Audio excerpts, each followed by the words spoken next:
Party Leader of the Green Party in Peterborough and a Green Councillor. Thank you. Thank you, everyone. Thank you for being here, and thank you for listening to me speak. The cost of living crisis is hitting us where it hurts. While people freeze in their homes, this government is warm and cosy in bed with dirty energy companies who are making profits from the misery of millions. I myself have noticed that I'm spending more in the supermarket for less, that my gas payment meter needs topping up more frequently, that my money is not going as far as it used to. I've had the sharp stab of fear as a single parent in the past when I've not been able to afford the basics. As a councillor, residents are coming to me more and more often asking for help because they just cannot afford the cost of living. The Green Party reiterates our calls for a universal basic income. A universal basic income has been our policy for decades.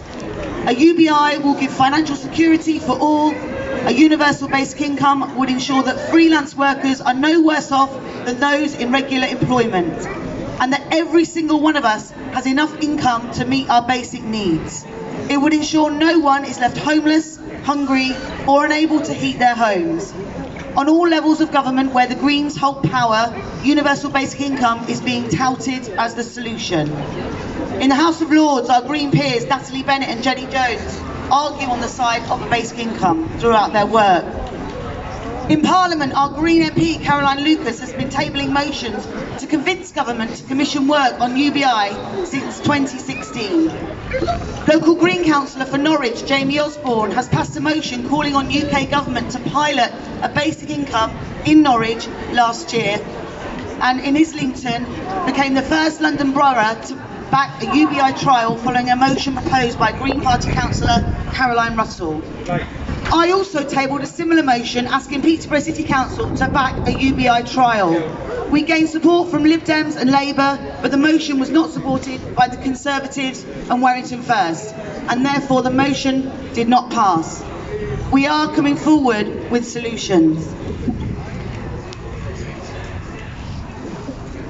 The Green Party wants us to aspire to a future where energy bills are virtually non-existent, where homes have the latest heat pumps and insulation, where the companies making money from dirty industries are the ones facing soaring costs, not consumers.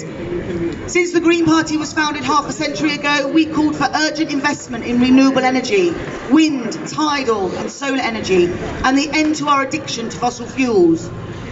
We were often told that this would be too costly or expensive. It is now clearly obvious that if we invested in renewable energy, we would not be seeing the soaring costs of fuel bills now. The latest IPCC report makes clear how humanity's use of fossil fuels has had a devastating impact on our climate and environment. Our reliance on oil and gas, while not only costing the earth and increasing fuel poverty, also leaves us susceptible to major national security concerns, such as those we are witnessing in Russia. It is imperative that this government starts taking necessary steps to wean us off this addiction to fossil fuels and deliver renewables and efficiency measures required to ensure we are not beholden to despots such as Putin. The Greens' short-term approach to the cost of living crisis is to call for a £40 increase in universal credit and a non-means tested winter fuel payment of £320 and an emergency grant scheme for insulation of households at risk of fuel poverty. We would fund this through a tax on the profits of the fossil fuel industry. Greens want a future that is fairer and affordable for all, and Greens want a future that is fairer and more humane for our planet and its ecosystems and the people living on it. Thank you very much.